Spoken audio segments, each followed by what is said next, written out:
Hello les amis, j'espère que vous avez la forme, j'espère que vous avez la pêche. Aujourd'hui, on va parler des 5 destructeurs de rêves. Donc, comment au final on peut en fait réaliser ses rêves, c'est-à-dire en dépassant ces fameux destructeurs de rêves, comment on peut donc aussi le faire bien plus rapidement qu'on pourrait le penser. Alors, le destructeur du rêve numéro un que je vais mettre en avant, c'est vous n'êtes pas suffisamment instruit. Alors ça, on l'entend souvent hein, pour comme quoi vous n'avez pas les connaissances parce que vous n'avez pas un bac plus 5, bac plus 7 ou je sais pas quoi.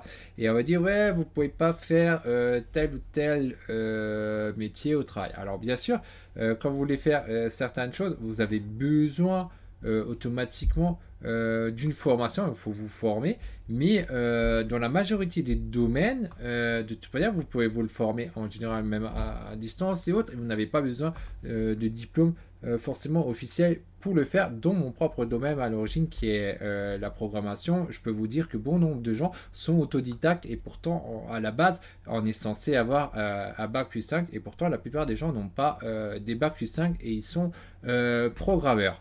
D'ailleurs en programmation de toute manière les choses évoluent très vite et il y a tout le temps des nouveautés, c'est comme les nouvelles technologies.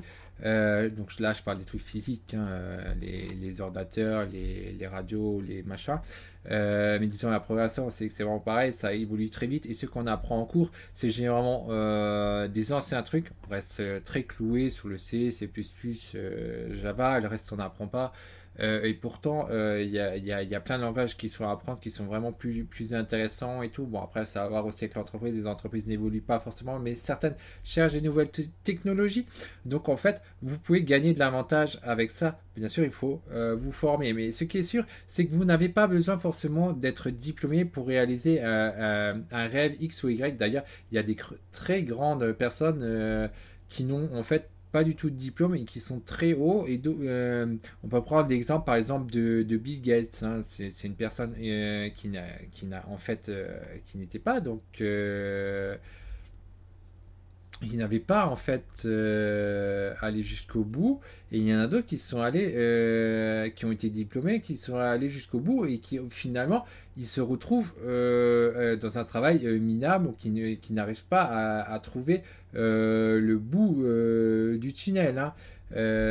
C'est pas parce que vous êtes diplômé, que vous avez même un truc de commerce ou autre que vous allez y arriver. Hein. Je peux prendre le propre exemple d'un de mes frangins qui a fait tout un truc à l'école. Donc il a bac plus je sais plus combien. Il a fait un prêt universitaire à la fin d'une somme assez grosse et qui aujourd'hui finalement après qu'il a perdu son travail à cause du Covid et maintenant il faut qu'il recherche du travail et c'est pas ces diplômes qui l'ont aidé à trouver forcément un travail. C'est avant tout une question de mental. On revient toujours sur ces histoires. C'est avant tout une mentalité qui vous permet de trouver ou d'arriver à réaliser vos rêves. Donc ne pas vous rabaisser sous prétexte que soi-disant vous êtes moins inscrit. Oui, il y a pas mal de choses que vous ne savez pas.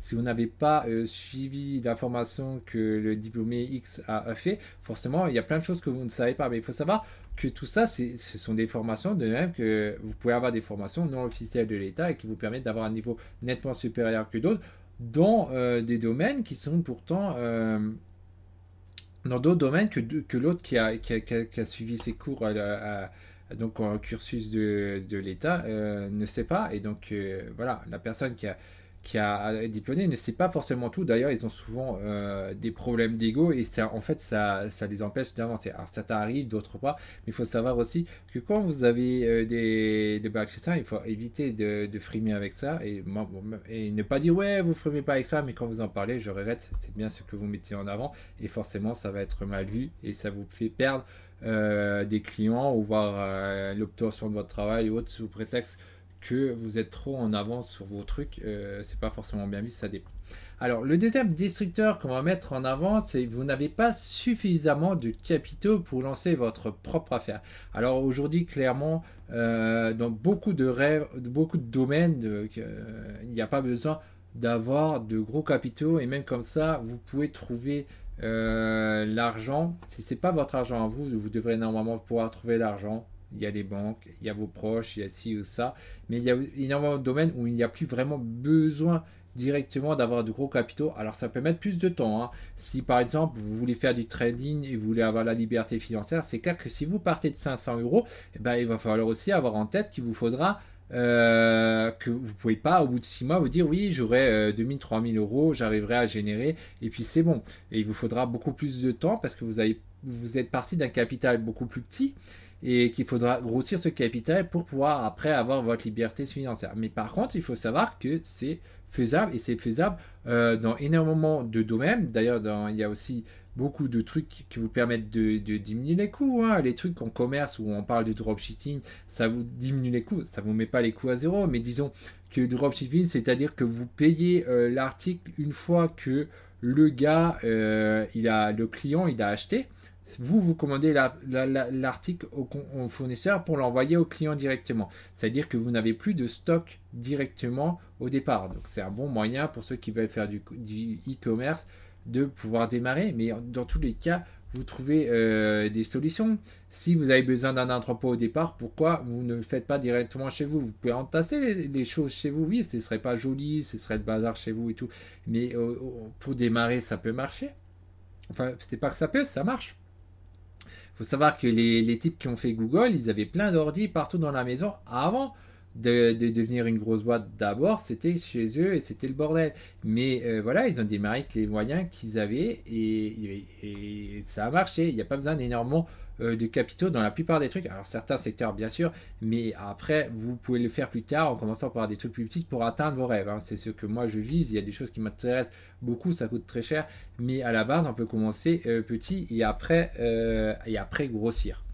Alors, le destructeur de rêve numéro 3, c'est vous êtes un rêveur, il faut être réaliste dans ce monde. Alors ça, c'est des gens qui vous dénigrent parce que eux ne pensent que c'est pas possible. Mais quand ils vous disent que c'est pas possible de rêver tel ou tel truc, bah, c'est dans leur perception à eux. Ça doit pas et faut pas vous laisser. Là, c'est vraiment très moral. Faut pas vous laisser abattre par ça. Pour la personne vous dit c'est pas possible. C'est dans leur perception à eux que c'est pas possible, pas pour la vôtre. Si vous voulez prendre un bon exemple, on peut reprendre Arnold Schwarzenegger. J'ai bien aimé ce qu'il a sorti. Quand on lui dit ça, lui, il adore prouver le contraire, comme quoi c'est faisable et démontrer aux gens que c'est faisable. Donc ça lui donne une très très grande motivation de leur prouver qu'ils ont tort et c'est vraiment excellent, c'est un très bon état d'esprit. Donc ce point-là, c'est vraiment un état d'esprit parce que les gens vous dénigreront automatiquement quand vous essayez de faire quelque chose, hein. Ça, c'est clair et net. Moi, je connais depuis longtemps. Tout le monde normalement connaît ça. C'est assez curieux que les gens vous rabaissent comme ça, alors qu'eux-mêmes ils l'ont vécu quand ils ont essayé quelque chose. En général, tout le monde a déjà au moins essayé quelque chose, et quand vous lâchez, c'est que vous aviez en fait un état d'esprit faible. Il ne faut pas vous laisser faire, il faut avoir un esprit fort et suivre, continuer la voie de vos rêves sans lâcher. Ensuite, le quatrième point, c'est ce secteur est saturé, il y a trop de concurrence. Et donc, bon, bah, le truc, c'est que bah, c'est dans tous les domaines qu'il y a de la concurrence, malheureusement. Et oui, il est vrai aussi qu'il y a plus de concurrence dans certains secteurs, parce que c'est des domaines qui plaisent, mais s'il y a plus de concurrence, ça veut aussi dire qu'il y a plus de monde. Il y a beaucoup plus de clients, en fait, dans ces secteurs-là que dans des secteurs qui ne plaisent pas, que vous ne voulez pas entreprendre.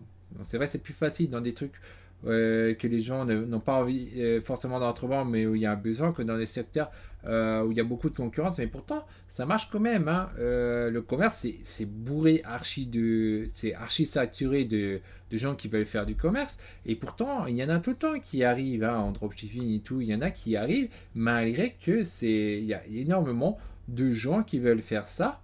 Et il y en a quand même qui arrivent à tirer leur épingle du jeu, comme quoi ça marche. Donc l'excuse, oui, trop de concurrence et saturé, non, ça ne doit pas vous faire laisser tomber pour autant votre projet. Par contre, il va falloir savoir qu'il va falloir être extrêmement compétent au niveau des relations que vous créez avec les autres. Parce qu'en fait, le succès de votre entreprise, il va dépendre avant tout de ça, concurrence ou pas. C'est est-ce que vous êtes très fort pour créer des relations avec les autres, et c'est ça qui va vous permettre d'aller en avant. Et il faut savoir que des gros systèmes se sont cassés la gueule par d'autres qui étaient plus petits parce qu'ils étaient plus compétents, hein.